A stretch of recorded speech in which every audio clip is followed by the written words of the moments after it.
tidak berpikir bahwa pekerjaan perawat itu hanya jadi di rumah sakit ya. Iya. Dan tidak hanya berpikir jadi PNS. Jadi PNS. Iya. Tapi juga bisa ya bahwa hari ini perawat itu bisa sebagai pendidik kerja migran Indonesia, terus bekerja sama dengan PPNI untuk merekrut anak-anak Aceh untuk bisa bekerja di luar negeri. Tapi persoalannya ya sampai hari ini itu minatnya sangat sedikit. Sedikit ya? Ya.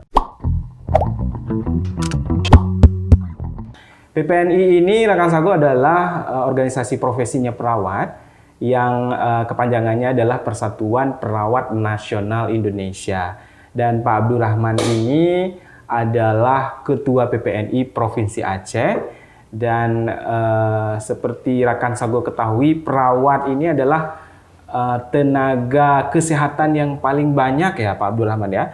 Kalau dibandingkan dengan tenaga kesehatan lain yang bekerja, apakah itu di rumah sakit, di puskesmas, di klinik, di komunitas, bahkan ada juga perawat yang bekerja pribadi di keluarga-keluarga, praktek mandiri, dan jumlah perawat yang begitu besar itu rekan Sago tentu banyak persoalan.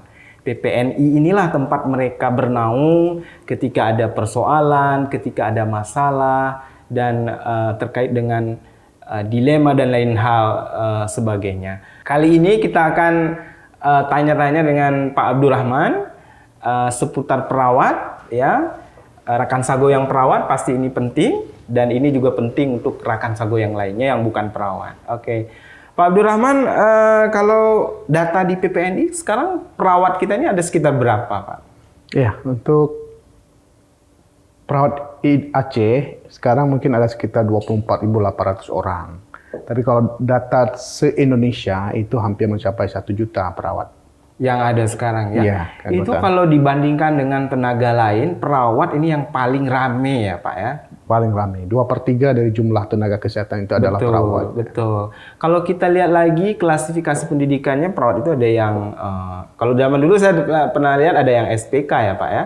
Ada yang S2, ada yang S1 juga. Mungkin Pak Abdurrahman bisa jelaskan sejarahnya mungkin dulu ya, sehingga terjadi peningkatan terus. Ya, ini sejarahnya panjang ya untuk perawat. Untuk perawat ini sejarahnya panjang, mungkin dari sejak masa, kalau di Indonesia ya, sejak masa Belanda sampai hari ini terus ini terjadi perubahan-perubahan ke arah peningkatan ya, peningkatan profesionalisme dan seterusnya. Dulu yang kita kenal bahwa perawat itu ada sekolah juru rawat ya, kemudian ada sekolah perawat kesehatan, kemudian dia konversi menjadi akademi keperawatan. Itu baru berdiri sarjana keperawatan ya. Pada situ masih bergabung di program studi ilmu keperawatan itu di Fakultas Keperawatan Indonesia. Itu yang pertama. Itu tahun 85. 1985. Kalau di Indonesia. Kalau kita di Aceh sekitar tahun 99 ya kalau nggak salah ya Pak Abdurrahman ya. Di Aceh kalau akpernya sendiri itu tahun 1985. Akpernya. Akper Depkes Banda Aceh. Iya, itu ada di depan Masjid Oman ya. Iya. Di Lamprit. Betul. Itu akper Depkes yang pertama. Kemudian kalau sarjana keperawatannya itu ada di Universitas Syah Kuala. Itu sekitar mungkin tahun 95 juga lah sekitar itu. 95. Setelah S1 ada S2, terus ada S3. Nah, kalau sudah S2, sudah S3, namanya juga masih tetap perawat ya Pak Abdurrahman ya? Ya, ini kan perawat ini profesi sebenarnya. Ya. Jadi tetap dia perawat, tetapi dia ada spesialisasinya. Jadi kalau misalnya dia masih dengan sarjana keperawatan, kemudian dia mengikuti profesi, dia menjadi nurse ya. Nurse, kemudian kalau dia melanjutkan ke yang spesialistik, mungkin dia nanti akan menjadi perawat spesialis. Perawat spesialis itu misalnya di rumah sakit ya, dia khusus menangani nanti anak dengan, kalau perawat anak, dia menangani anak, begitu Pak Abdurrahman ya. Kenapa saya bertanya seperti itu? Karena di masyarakat awam, apalagi saya dari kampung nih Pak Abdurrahman ya. Kadang-kadang ada yang bilang perawat itu dodo begitu. Mungkin karena kelangkaan di daerah ya, terutama di daerah terpencil ya. Padahal perawat, dokter dia punya tugas yang berbeda-beda. Mungkin Pak Abdurrahman bisa jelaskan perbedaannya di mana itu? Ya, sebenarnya kan dua profesi yang berbeda, tapi dalam melayani masyarakat itu mungkin punya tujuan yang sama ya. Iya. Cuman nanti adalah pada fokusnya. Dia kalau dokter lebih fokus pada cure-nya ya, pengobatannya. Tapi kalau perawat itu lebih pada care-nya. Adalah bagaimana dia melakukan asuhan keperawatannya kepada pasien ya, keluarga, kelompok masyarakat dan masyarakat itu sendiri. Nah, seperti itu. Jadi sebetulnya punya tugas masing-masing dan bekerja sama gitu Pak Abdurrahman ya? Iya. Oke. Mitra ya. Mitra. Di dalam melaksanakan tugas Betul. kesehatan sehari-hari untuk membuat derajat kesehatan meningkat, maka itu adalah mitra. Dan kita berkolaborasi bersama-sama dengan mungkin ya fokus yang berbeda. Boleh. Jadi satu sama lain di profesi yang berbeda bermitra, saling bekerja sama, saling membutuhkan. Iya. Oke. Di daerah kadangkala ya Pak Abdurrahman ini menjadi persoalan di wilayah terpencil misalnya. Kadang-kadang ada tenaga tertentu yang jumlahnya kurang, yang ada di sana cuma perawat. Kemudian perawat kadangkala dia membantu tugas tenaga lain. Nah, ketika tidak ada masalah, itu lempang-lempang saja, aman-aman saja. Tapi ketika ada masalah yang seperti beberapa kejadian, kalau kita baca di artikel ya, itu menjadi dilema untuk perawat sendiri. Nah, bagaimana PPNI menanggapi ini dan menyelesaikan ketika ada masalah-masalah seperti itu, Pak? Ya, sebenarnya ini persoalannya terus berkembang ya. Kalau hari ini dengan perkembangan profesionalisme, akreditasi dari institusi pelayanan kesehatan, ini secara bertahap dan terus-menerus ini akan terjadi perbaikan-perbaikan sehingga semua tenaga kesehatan nanti itu akan bekerja sesuai dengan kompetensinya. Jadi dulu memang banyak sekali ya. Dulu kalau di daerah-daerah terpencil mungkin ya tenaga perawat kan lebih banyak dan lebih dikenal oleh masyarakat karena tenaga perawat itu ya lebih dekat ya kepada masyarakat sehingga kemudian juga terjadi mungkin ya terbatasnya tenaga medis ya, tenaga dokter sehingga perawat itu juga kadang-kadang harus melaksanakan tugas tertentu yang memang karena keterbatasan tenaga lain. Nah, di dalam undang-undang kesehatan sendiri ya, kalau sekarang bahkan sudah diatur ya di dalam undang-undang tenaga kesehatan, kemudian dalam undang-undang keperawatan ya nomor 38 tahun 2014 itu sudah diatur dengan baik bahwa apabila di daerah tersebut tidak ada tenaga medis atau tenaga lain maka perawat boleh untuk melakukan tindakan untuk menyelamatkan ya dalam tanda kutip untuk menyelamatkan pasien dan atau untuk mencegah pasien itu cacat. Itu diatur. Kemudian kalau dia bertugas sebagai aparatur negara, maka dia kewenangan-kewenangan yang diberikan itu juga harus jelas ya, termasuk mungkin kewenangan dari dinas kesehatannya ditempatkan di situ. Kemudian juga di tempat dia bekerja itu pasti akan ada SOP, standar operasional prosedur, sehingga itu akan jelas yang mana menjadi kewenangan daripada perawat, yang mana menjadi kewenangan tenaga kesehatan lainnya. Bila tidak ada, maka dia diatur ya, diatur dalam SOP itu bagaimana cara untuk delegasi atau cara untuk tugas itu diberikan kepada perawat yang ada di situ. Jadi sebetulnya sudah ada peraturan tertulisnya. Kalau perawat sudah memahami apa kira-kira yang boleh dan tidak boleh, otomatis tidak akan ada masalah ya Pak Abdurrahman ya? Ya sekarang relatif tidak ada masalah ya. Aha. Karena kalau sekarang memang itu sudah jelas sekali. Sudah jelas memang sekali. tugas perawat itu ada tugas mandiri, kemudian ada tugas yang dimandatkan, kemudian ada tugas yang dia sebagai tugas kolaborasi ya, tugas untuk Kolaborasi. membantu ya. Oke. Jadi dari tugas itu memang ada secara mandat ada tugas-tugas medis yang memang harus dilaksanakan oleh perawat. Oke. Nah, untuk itu supaya tidak terjadi hal-hal yang tidak diinginkan, maka itu diatur di dalam standar operasional prosedur di tempat pelayanan dia bekerja.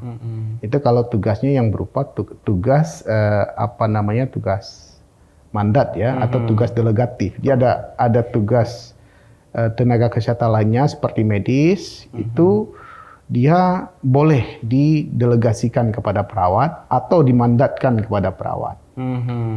Nah, cuman ada ketika dimandatkan maka itu ada aturan-aturan SOP yang mengatur. Betul. Oke, memang sebetulnya itu sudah sangat jelas ya. Sangat jelas. Kadang-kadang ada beberapa pihak saja yang belum mengetahui, mungkin Pak Abdurrahman ya. Pak Abdurrahman, kalau di PPNI sendiri bagian apa yang menangani ketika ada kasus seperti ini? Mungkin bisa dijelaskan strukturnya kalau di PPNI itu ada bagian apa aja, Pak? Ya, mungkin kalau cerita PPNI mungkin ya perlu kita flashback ya. Flashback apa sebenarnya organisasi PPNI itu sendiri. Betul. Kalau perawat sendiri mungkin sudah tahu ya, Iya, tapi mungkin rekan Sago yang bukan perawat perlu tahu ini PPNI itu gimana? Ya, PPNI itu kan sebuah wadah ya, sebuah wadah organisasi profesi tempat bernaung seluruh perawat. Kalau di Indonesia ya PPNI, kalau mungkin di dunia mungkin ada ICN-nya. ICN kalau dunia ya. Cuma untuk PPNI sendiri, maka itu wadah untuk pemersatu seluruh perawat di Indonesia, dan secara undang-undang setiap organisasi, setiap profesi itu hanya ada satu organisasi profesi. Maka untuk perawat yang diakui oleh undang-undang itu adalah PPNI. Sebenarnya ya sejarahnya PPNI itu mungkin ya lahir di 17 Maret ya 1974. Wow, sudah berapa tahun ya? 74. 85 tahun ya. Mungkin sebentar lagi kita akan lansia melaksanakan HUT yang ke-85. Oh, sudah tua. Jadi, ya. Dulu itu dia gabungan ya, fusi dari berbagai organisasi yang atas nama perawat ya, sehingga bergabung, mereka duduk lalu bermufakat, maka bersatulah di bawah yang namanya Persatuan Perawat Nasional Indonesia. Nah, ini terus terjadi perubahan-perubahan, dan hari ini sebenarnya PPNI itu mungkin menjadi sebuah organisasi besar ya. Dan itu ada strukturnya mulai dari pusat. Dari pusat sampai ke daerah. Ya, sampai ke institusi. Nah, kalau di pusat itu namanya adalah Dewan Pengurus Pusat, DPP Persatuan Perawat Nasional Indonesia, DPP PPNI, yang ketuanya disebut dengan Ketua Umum. Nah, itu saat ini dipimpin oleh Bapak Dr. Harif Fadilah ya, SKP, SH, MKep, MH. Jadi beliau Ketua Umum yang ini sudah periode kedua. Ya. Jadi di bawah kepemimpinan beliau ya PPNI hari ini mungkin ya kelihatan lebih ini ya, lebih bagus, lebih teratur, lebih tertata ya. Nah, kemudian di level provinsi itu namanya Dewan Pengurus Wilayah, DPW. Dewan Pengurus Wilayah. PPNI Provinsi. Di Aceh setiap provinsi ada satu DPW. Maka di level kabupaten namanya itu ada DPD, Dewan Pengurus Daerah PPNI Kabupaten Kota ya. Kemudian di setiap ada minimal 25 anggota itu boleh membentuk satu DPK, Dewan Pengurus Komisariat. Oh begitu, komisariat misalnya rumah sakit. Rumah sakit yang memiliki jumlah perawat 25 minimal. Dia bisa membentuk. Tapi biasanya rumah sakit kalau Zainal Abidin bukan 25, mungkin sampai bukan 2000-an ya. 2000-an. Tapi itu juga satu komisariat gitu. Iya. Puskesmas yang memiliki anggotanya 30 itu juga boleh membentuk satu komisariat. Oke. Nah, jadi sebenarnya yang ingin saya sampaikan bahwa PPNI hari ini sudah ditetapkan ya, garis besar visinya adalah menjadi organisasi yang dicintai oleh anggotanya, kemudian disayangi oleh pemerintah, Betul. dan disegani oleh profesi lain. Oke. Nah, karena itu dari level pusat, level provinsi sampai ke level komisariat, maka itu harus ditafsirkan ya. Oke. Ditafsirkan, misalnya itu ditafsirkan dalam bentuk struktur organisasi, ada bidang-bidang kepengurusan. Ada bidang-bidangnya ya. Mulai kalau sekarang mungkin ada bidang kesekretariatan, ada bidang organisasi,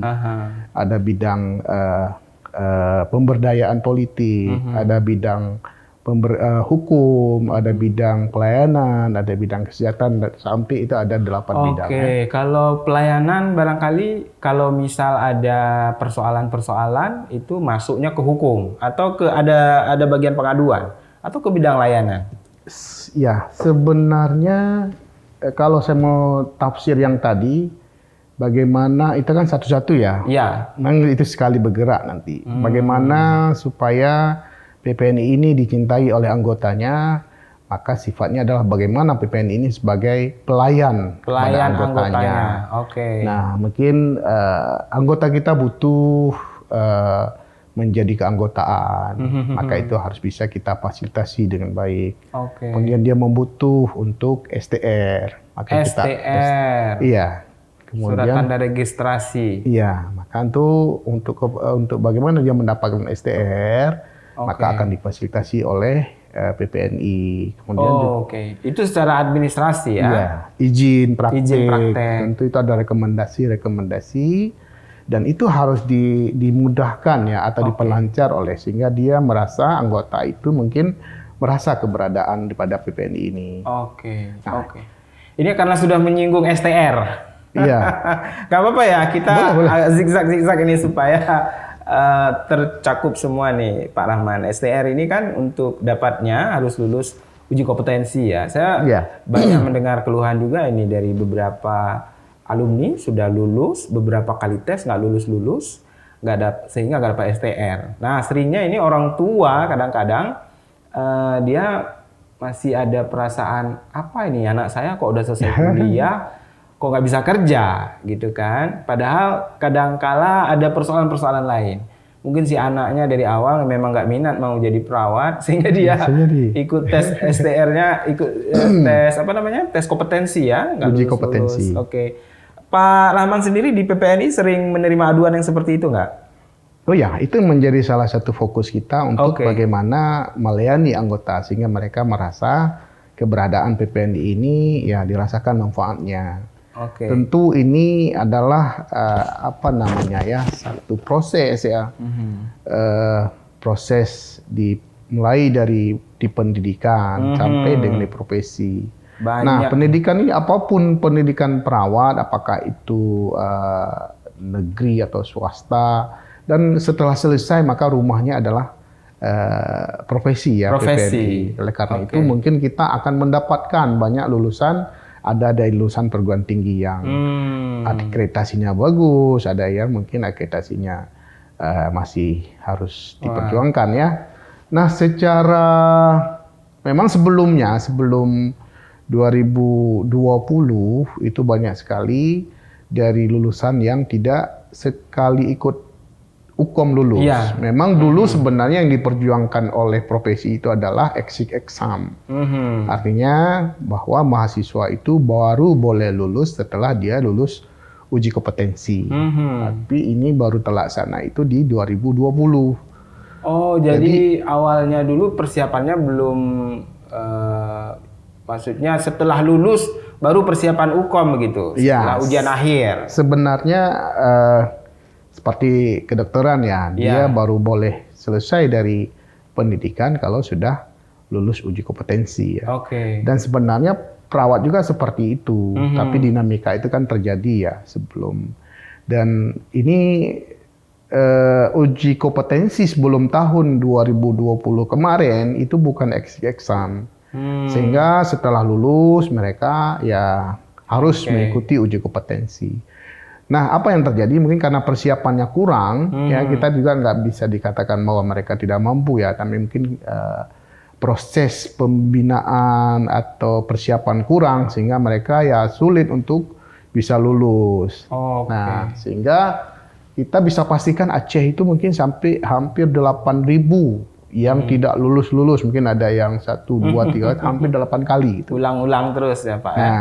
Nah, disitulah mungkin itu ada perbedaan. Uji kompetensi itu sebenarnya ranahnya ada di Kemendikbud ya. Iya. Nah, itu ada tempatnya, walaupun kerjasama ya dengan organisasi profesi. Tapi itu penentuan itu ada di Kemendikbud. Ya, sehingga itu menjadi masalah secara nasional. Oleh karena itu BPNI itu memperjuangkan bahwa retaker itu ya ditangani oleh BPNI untuk uji kompetensinya dengan cara itu membuat dulu modul untuk dia belajar, dia siap, dia baca duluan, baru dia setelah lulus uji modul itu baru dia ikut uji kompetensi.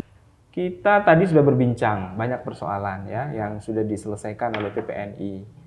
Saya teringat mengenai lowongan kerja ini. Terus terang ada juga yang memilih kuliah perawat karena berpikir kuliah perawat cepat dapat kerja. Padahal pada kenyataannya setelah lulus banyak juga yang belum dapat kerja, Pak ya. Kalau kita ini secara kasat mata ya, saya orang awam, saya lihat di tiap kabupaten itu ada institusi pendidikan keperawatan. Saya nggak tahu persis berapa lulusan perawat dalam 1 tahun. Kalau dibanding dengan lowongan kerja yang tersedia, masih idealkah? Atau gimana Pak Abdurrahman? Iya, itu yang kita lihat faktanya ya, bahwa setiap tahun di Aceh mungkin hampir 6.000 lebih ya. Datanya sekitar 6.000-an ya. Setiap tahun itu ada lulusan perawat. Lulusan perawat. Apakah itu Aceh. D3, S1? Iya. Itu akumulasi semua? Akumulasi. Lebih kurang ada 6.000 iya. lulus setiap tahun? Benar. Nah, sebenarnya ini kan kalau untuk perawat, lowongan kerja itu tetap terbuka dia. Kenapa? Karena memang pada setiap rumah sakit memang ada rasionya antara tempat tidur dengan jumlah perawat. Itu ada rumusnya ya, ada di Permenkes juga ada, kemudian mau pakai dengan rumus-rumus GILIS juga ada ya secara administratif. Maka kalau dilihat dari rasio ini, maka kebutuhan perawat akan tetap. Nah, cuman kita harus definisikan ya, yang namanya pekerjaan perawat itu apa sebenarnya. Apakah harus jadi PNS, itu kan tidak hanya berpikir seperti itu. Perawat itu sebenarnya dia bisa bekerja sebagai pegawai negeri sipil boleh, dia bekerja sebagai tenaga di rumah sakit swasta boleh, kemudian dia membuka klinik mandiri juga boleh. Ya, bahkan dia mungkin hari ini kebutuhan luar negeri itu sangat besar ya untuk tenaga perawat sebenarnya. Jadi kalau kita lihat di pasar ya, sampai hari ini animo masyarakat untuk masuk sekolah atau pendidikan perawat itu masih tinggi ya, masih tinggi. Kenapa? Karena memang serapannya itu sampai hari ini juga masih bagus ya. Cuman kalau dilihat apakah antara jumlah produksi dengan kebutuhan lapangan itu seimbang tidak, tentu ini tidak. Kalau dilihat di Aceh ya, tapi kita nggak boleh lihat lingkup Aceh. Kita harus lihat lingkup nasional, regional, bahkan mungkin lingkup internasional ya. Sehingga peluang-peluang itu ada. Dan paling kecil sebenarnya ya bagi perawat itu juga dia harus bisa berada di mana-mana gitu. Ya, jadi tidak berpikir bahwa pekerjaan perawat itu hanya jadi di rumah sakit ya. Dan tidak hanya berpikir jadi PNS. Jadi PNS, tapi juga bisa ya bahwa hari ini perawat itu bisa sebagai pendidik, Betul. Ya, bisa sebagai pengelola di rumah sakit, bisa sebagai peneliti. Oke. Ya, dan dia juga bisa sebagai apa namanya?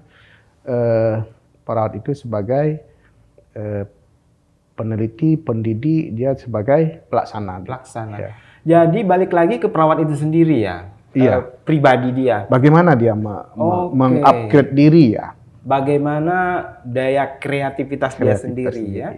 Karena saya melihat kalau di daerah ya, selesai tamat, bermohon-mohon masuk ke puskesmas, jadi tenaga bakti pun tidak apa. Kadang-kadang menjadi tenaga bakti di puskesmas belum ada gaji. Nah, dampaknya ketika tidak ada gaji, tentu kerjanya sudah kurang profesional, capek, lelah karena gaji nggak ada, harus melayani, ya banyaklah persoalan. Tapi sebetulnya di mana ini letak, di mana kita harus koreksi? Apakah di institusi pendidikan atau gimana, Pak Rahman? Mungkin bagaimana menciptakan lulusan-lulusan perawat yang punya mindset ya untuk berpikir tidak harus menjadi perawat bakti di puskesmas, harus berusaha sendiri mungkin? Ya, sebenarnya kan mindset itu memang harus dirubah ya, dari yang berminat menjadi perawat itu sendiri. Kemudian juga mindset masyarakat, orang tua ya. Iya. Sehingga anak itu tidak harus bersama terus ya, apabila mungkin dia sudah selesai pendidikannya. Nah, juga pemerintah itu kan punya tanggung jawab besar juga terhadap lulusan. Bukan hanya perawat, tapi untuk semuanya ya, untuk rakyatnya. Nah, sebenarnya ini satu hal yang harus dipikirkan, apalagi di daerah ini ya. Kalau di provinsi mungkin kan sudah bagus. Kita dari provinsi menginginkan bahwa perawat itu bila dia bekerja, pertama harus jelas dulu status SK-nya apa, ya sebagai apa.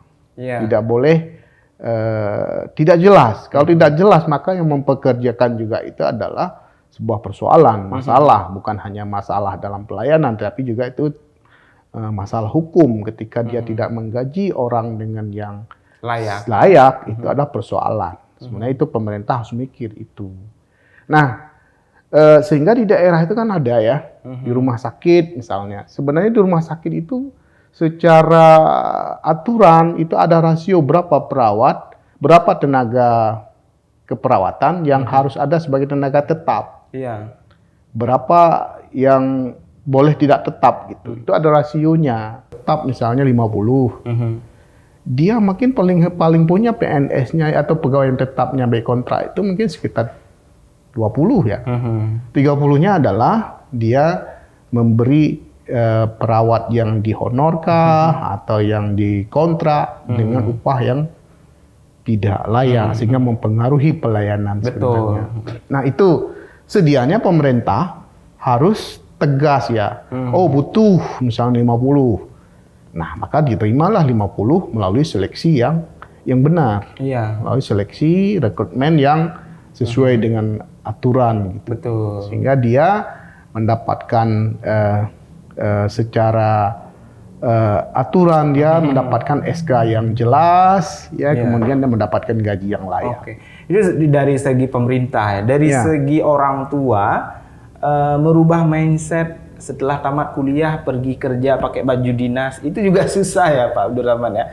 Karena kan orang tua itu begitu anaknya selesai kuliah kayaknya kalau udah pergi pagi pakai baju dinas nggak digaji pun nggak apa-apa gitu. Iya, artinya sebenarnya itu siapapun mungkin ya kepingin ya, tapi itu tidak boleh menjadi sesuatu yang bertahan seperti itu sampai ya dengan pendapatan yang tidak layak. Betul. Nah, tapi bila itu mungkin sebagai namanya untuk mendapatkan pengalaman pekerjaan, saya pikir itu ada masalah atau berupa magang. Iya. Untuk apa? Supaya dia ketika ada kesempatan, misalnya di rumah sakit swasta di kota-kota besar di Indonesia, atau dia keluar negeri, Itu biasanya ada persyaratan bahwa dia harus pengalaman kerja 2 tahun. Kemudian dia juga bisa mengasah ya. Betul. Perawat itu kan bukan seperti dulu ya, tidak seperti guru impres dulu ya. Wah, perawat sekarang ini profesional dia. Dia mau berminat ke spesialis apa, ke kekhususan apa. Kekhususan apa? Kalau sudah ada bidangnya masing-masing. Ada bidang, ya? maka di situ ada yang akan ada ikatan himpunannya yang nanti akan membinanya.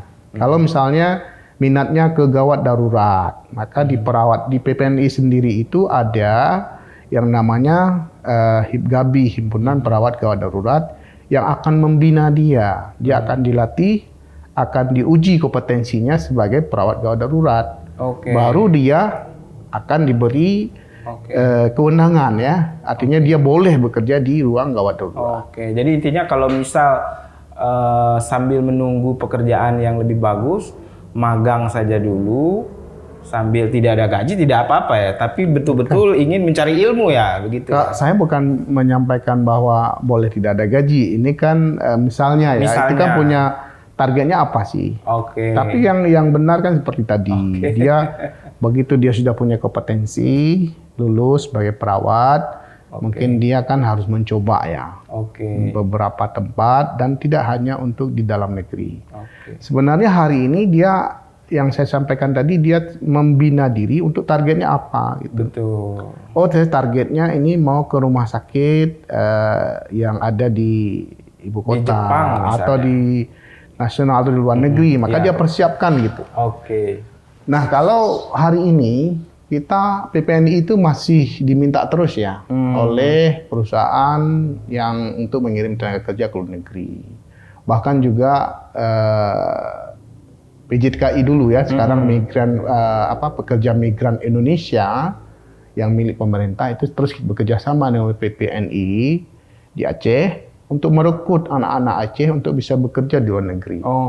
Tapi persoalannya ya sampai hari ini itu minatnya sangat sedikit. Sedikit ya? Ya, saya kemarin mungkin mendapatkan informasi dari Kepala PMI ya, Pekerja Migran Indonesia Provinsi Aceh, itu ada yang sudah mendaftar. Itu yang G2G ya, di pemerintah yang akan ke Jerman itu ya sudah seleksi sampai seleksi wawancara. Itu ada lulus mungkin sekitar nggak salah 6 orang dari Aceh. Kemudian yang ke Jepang ada sekitar 4 orang. Jadi 8 dan 2 orang yang ke Jepang. Nah, itu kemarin tahap wawancara, mereka kalau lulus itu mungkin akan ada nanti training ya, sebelum lagi, dia diberangkatkan ke sana. Memang bekerja di luar negeri ini sangat menggiurkan ya, apalagi perawat kalau di luar itu sangat dihargai sekali ya Pak Abdurrahman ya. Mungkin ini juga butuh persiapan-persiapan seperti Bapak bilang ya. Di institusi pendidikan sendiri misalnya kursus bahasa Inggris, hal yang seperti itu, apakah sudah ada sebelumnya? Kalau dia masih di institusi pendidikan kan ada beban. Ada beban SKS yang memang harus diselesaikan. Kadang-kadang ya itu dia butuh konsentrasi, fokusnya mungkin untuk penyelesaian pendidikan. Pendidikan dulu ya. Tapi di beberapa institusi itu mungkin kalau yang misalnya ada asramanya itu mungkin diambil waktu-waktu di luar itu untuk dibentuk. Memungkinkan Pak ya. Oke Pak. Saya menarik tadi Bapak bilang kita juga bisa perawat ini buka praktek mandiri. Nah mungkin bisa lebih dijelaskan barangkali adik-adik kita perawat menarik untuk buka praktek mandiri itu caranya bagaimana, terus apa saja yang boleh Pak? Ya, untuk perawat kalau kita PPNI sebenarnya mendorong semua perawat untuk membuka praktek mandiri. Karena apa? Karena itu adalah legal secara undang-undang. Yaitu mereka untuk membuka praktek itu kan tidak rumit ya. Yang pertama dia akan memiliki tempat praktek yang itu sudah diatur di dalam pedoman untuk praktek mandiri. Sekarang mungkin untuk pendidikannya adalah minimal D3 karena undang-undang keperawatan nomor 38 tahun 2014 yang sudah dimenetapkan ya bahwa level perawat itu paling rendah adalah D3. diploma 3. Oke. Nah, jadi itu kalau di diploma 3 dia sudah bisa untuk membuka praktek mandiri. Nah, ini sudah berjalan ya, sudah berjalan. Ada yang sudah maju ya, terutama mungkin yang sifatnya mungkin seperti perawat luka ya. Itu majulah di Aceh karena memang ya lumayan bagus ya. Dia dapat training, kemudian dia bisa merawat ya. Kebanyakan kan orang bisa sembuh kan jadi. Kemudian home care ya, perawatan. Home care. Ya, perawatan untuk yang bisa dipakai di rumah ya untuk perawatan stroke atau perawatan pasien-pasien setelah pulang dari rumah sakit. Nah, kemudian ini kita berharap semua perawat itu bisa membuka praktek mandiri. Ada tempat di rumah, ada tempat praktek mandiri, kemudian baru dia mengurus izin. Perawat itu kan boleh 2 izin. Bisa di rumah sakit, kemudian bisa dia praktek mandiri. Jadi, izinnya tentu harus punya STR tadi salah satu. izinnya STR. Yang pertama. Apakah juga harus punya pengalaman kerja di rumah sakit? Tidak, dia punya STR, lalu satu lagi yang harus dia miliki baru dia bisa buka praktek adalah izin praktek. Betul. Oke, jadi tidak ada alasan sebetulnya lulusan perawat ini tidak bekerja. Iya. Yang paling penting adalah kreativitas dia sendiri. Ya. Betul. Jadi salah kalau berpikir susah cari kerja ya Pak Abdurrahman ya. Benar, makanya kan sekarang kadang-kadang yang muncul ya, ada perawat mungkin di seluruh Indonesia mungkin atau di Aceh, dia honor bisa 10 tahun misalnya. Tapi memang ada pertanyaan kadang-kadang di saya, bagaimana dia bisa hidup dengan tidak ada gaji, tapi dia bisa bertahan 10 tahun. Ini kan hal-hal yang dikaji ya. Tentu ini yang pertama ya bisa saja dia ada praktek mandirinya dan mungkin saja dia ya ada praktek, ada kegiatan lain yang memang bisa. Cuman seharusnya pemerintah itu mungkin kalau mau kualitas pelayanannya bagus, mereka itu harus diberikan upah yang layak sehingga dia nggak memikirkan yang lain. Jadi PR-nya masih bukan hanya di satu titik nih Pak Abdurrahman ya. Pemerintah juga, institusi pendidikan juga ya. Kemudian personal perawatnya sendiri juga. Dan ini menjadi PR kita bersama. Bagaimana supaya perawat ke depan menjadi lebih baik ya. Baik, terima kasih Pak Abdurrahman, terima kasih Rakan Sago sudah menyaksikan podcast kita hari ini. Sampai jumpa lagi di lain waktu dan kesempatan. Assalamualaikum warahmatullahi wabarakatuh. Waalaikumsalam warahmatullahi wabarakatuh. Jika video ini bermanfaat untuk Anda, silakan subscribe, like, dan nyalakan loncengnya.